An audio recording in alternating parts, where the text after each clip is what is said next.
Sir నమస్తే sir. నమస్తే. Sir తెలంగాణలో ఎస్ఏఆర్ జరగబోతుందంట. మొన్నటి వరకు మహారాష్ట్రలో జరిగింది. ఇప్పుడు తెలంగాణలో కూడా జరగబోతుంది అని చెప్తున్నారు. సో దానిపైన కేటీఆర్ కూడా నిన్న వ్యాఖ్యలు చేయడం అయితే జరిగింది. ఎస్ఏఆర్ అయితే రావడం అయితే జరుగుతుంది. ఎస్ఏఆర్ కోసం మాట్లాడారు. ఏమని బయట దేశాల వాళ్ళకి హక్కు ఉంది. మన దేశంలో ఉండేటోళ్ళకి అంత హక్కు లేదు అని చెప్పడం అయితే జరుగుతుంది. సో దానికోసం మీరేం చెప్తారు? బెంగాల్లో దీదీ 3 సార్లు ముఖ్యమంత్రి అయిందంటే అవన్నీ కూడా దొంగ ఓట్లు అనమాట. పాకిస్తాన్ టెర్రరిస్టులు, అలాగే బంగ్లాదేశ్ టెర్రరిస్టులు ఆ రాష్ట్రంలో చొరబడిపోయారు. ఆమె దగ్గరుండి ఓటర్ ఐడీలు ఇచ్చిందనమాట. సో అట్లాంటివి మన ఆంధ్రాలో కానీ తెలంగాణలో కానీ జరగకూడదని నేనైతే కోరుకుంటున్నాను. మంచిదే కదా నిర్ణయం, దొంగ దొంగ ఓట్ల కోసం. అంటే జరిగితే చాలా రాష్ట్ర ప్రభుత్వాలు ఎందుకు భయపడుతున్నాయి ఎస్ఏఆర్ జరిగితే?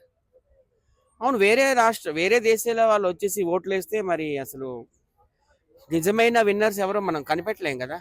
దొంగ ఓట్లతోనే చాలా మంది సీఎంలు అయిపోతారు. ఒక ఉదాహరణ చెప్పాను కదా నేను, మమతా బెనర్జీ ఒక ఉదాహరణ. అలాగే ఇలాంటివన్నీ కూడా అస్సాంలో కూడా జరుగుతున్నాయి. అస్సాంలో కూడా చాలా దొంగ ఓట్లు ఉన్నాయి. పాకిస్తాన్ వాళ్ళు కావచ్చు, ఇరాన్ వాళ్ళు కావచ్చు, ఇరాక్ వాళ్ళు కావచ్చు, బంగ్లాదేశ్ వాళ్ళు కావచ్చు, నేపాల్ వాళ్ళు కావచ్చు, అస్సాంలో ఓటర్ ఐడి సంపాదించుకున్నారు. సో ఇదైతే మాత్రము మంచి పద్ధతి. ఇది దొంగోట్లు తొలగించడం మంచి పద్ధతి. అంటే ఆల్రెడీ బాలాపూర్ లోపల రాజేంద్ర నగర్ ఇటు పక్క కూడా ఉన్నారని చెప్పేసి అయితే చాలాసార్లు వీడియోలు చూస్తుంటాం. సో వాళ్ళని కూడా రిమూవ్ చేసే అవకాశం ఉన్నాయంటారా? అవును, బీజేపీ గవర్నమెంట్ ఎప్పుడో చెప్పింది కదా. ఇక్కడ హైదరాబాద్లో చాలా మంది ఉన్నారు, లక్షలాది మంది ఉన్నారు. పాకిస్తాన్ వాళ్ళు కావచ్చు, బంగ్లాదేశ్ వాళ్ళు కావచ్చు, వాళ్ళని తరిమి కొట్టండి అని ఎన్నోసార్లు బీజేపీ గవర్నమెంట్ చెప్పింది. కానీ వినడం లేదు ఇప్పుడున్న గవర్నమెంట్.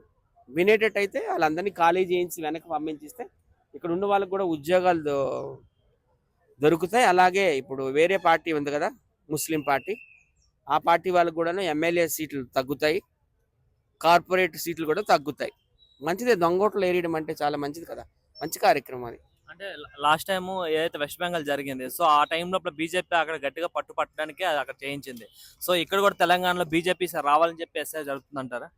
అవును, వెస్ట్ బెంగాల్లో దొంగ ఓట్లు ఏరిస్తారు కదా మొన్న. పాకిస్తాన్ వాళ్ళ ఓట్లన్నీ తీసేశారు, బంగ్లాదేశ్ వాళ్ళ ఓట్లన్నీ తీసేశారు, కొన్ని ఇరాన్ వాళ్ళ ఓట్లు కొన్ని తీసేశారు. తీసేసినాక ఇప్పుడు మన ఫైనల్ రిజల్ట్ మంచిగా వచ్చింది అనమాట, నిజమైన రిజల్ట్ వచ్చింది. అందుకే బీజేపీ గవర్నమెంట్ వచ్చింది. గత 3 టర్ముల్లో మమతా బెనర్జీ గెలిచిందంటే ఆ దొంగ ఓట్లతోనే ఆమె గెలిచింది. ఇప్పుడు దొంగ ఓట్లన్నీ తీసేయడం వల్ల, వీళ్ళ ఓట్లని, రోహింగ్యాల ఓట్లని తొలగించడం వల్ల మన నిజమైన ఇండియన్స్ ఇప్పుడు అక్కడ ముఖ్యమంత్రులు అయ్యారని నేనైతే భావిస్తున్నాను. అంటే 4 ఓటర్ కార్డులు ప్రకాశ్ రాజు లెక్క, లేదంటే ఇట్లా రోహింగ్యాలు కూడా 2 ఓటర్ కార్డులు ఉన్నాయి కదా. సో అట్లాంటి వాళ్ళందరూ రిమూవ్ చేసే ఓట్లు కూడా తగ్గే అవకాశం ఉన్నాయి కదా ప్రభుత్వాలకి. అసలు ప్రకాష్ రాజ్ అనే సినీ నటుడు ఒక దేశ ద్రోహి. ఆయనకి ఓటర్ ఐడీలు 4 ఉన్నాయంట. కర్ణాటకలో ఉందంట, తమిళనాడులో ఉందంట, ఆంధ్రాలో ఉందంట, తెలంగాణలో ఉందంట. ఇమ్మీడియట్గా ఇక్కడ గవర్నమెంట్, ఇక్కడ ఆయన ఉంటున్నాడు కాబట్టి ఇక్కడ శంషాబాద్ దగ్గర ఆయనకి ఏదో ఫామ్ హౌస్ ఉందంట. ఇమ్మీడియట్గా ఆయన మీద యాక్షన్ తీసుకొని ఆయన దేశ బహిష్కరణ చేయాలని నేనైతే కోరుతున్నాను. Thank you. ఇప్పుడు సపరేట్